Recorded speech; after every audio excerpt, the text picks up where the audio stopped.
இயேசு கிறிஸ்துவின் பரிசுத்த நாமத்தில் அன்போடு வாழ்த்துகின்றேன். இன்றைய வார்த்தை அரவணைக்கும் ஆண்டவர் என்ற தலைப்பின் கீழாக, உங்கள் முதிர் வயது வரைக்கும் நான் அப்படி செய்தேன், நான் ஏந்துவேன், நான் சுமப்பேன். ஏசாயா 46:4.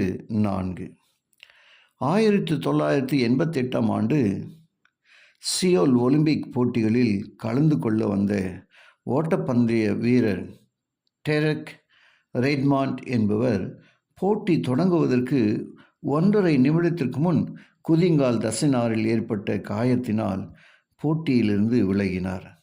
அதற்கு பின்னர் 1992 ஆண்டு அந்த ஆண்டு வரை 8 முறை அறுவை சிகிச்சை செய்து கொண்டார்.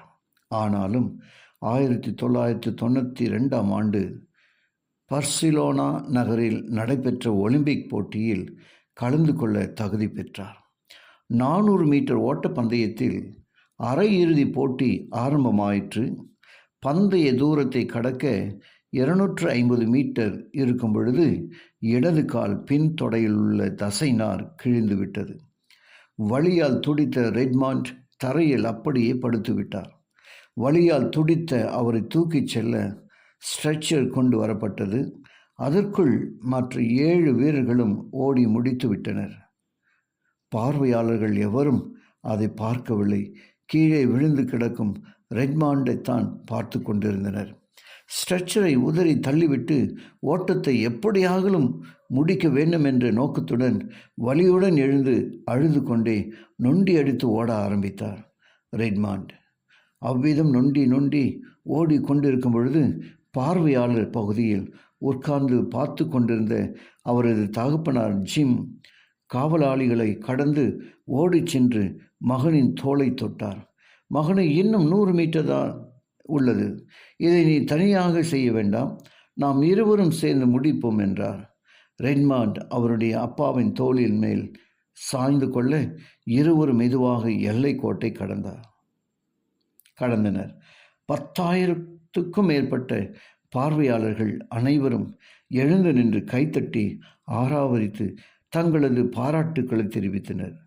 நமது விசுவாச ஓட்டத்தில் அவ்வப்பொழுது காயம் பட்டு விடுகிறோம். ஓட்டம் தடைபடுமோ அல்லது ஓடி முடிப்போமோ என்ற அச்சம் ஏற்படுகிறது. ஆனால் அரவணைக்கும் அன்பின் தகப்பன் இயேசு நம்மை சுமந்து செல்ல ஆயத்தமாக இருக்கிறார். நாம் சோர்ந்து போக வேண்டிய அவசியமில்லை, ஆனால் நாம் சேர்ந்து ஓடுவோம் என்று சொல்கிறார். அவர் நம்முடனே உலகத்தின் முடிவு பரியந்தும் இருக்கிறார். விசுவாசத்துடன் இருக்கவோ இயேசுவோடு இணைந்து ஓடினால் ஓட்டத்தை நிச்சயம் ஓடி முடிக்கலாம். ஜெபிப்போம். கிருபையுள்ள நல்ல பிதாவே, உமக்கு நன்றி சொல்கிறோம் அப்பா. இன்றைய வார்த்தையின் வழியாக எங்களை அரவணைக்கும் ஆண்டவரை நாங்கள் காணும்படியாய் அவர் தோளில் சாய்ந்து இணைந்து ஓடும் பலனை தந்ததுக்காக ஸ்தோத்திரம் அப்பா. கேட்ட ஒவ்வொருவரையும் நீங்கள் ஆசீர்வதிங்க. இயேசுவின் வழியாக ஜெபிக்கிறேன் நல்ல பிதாவே, ஆமேன்.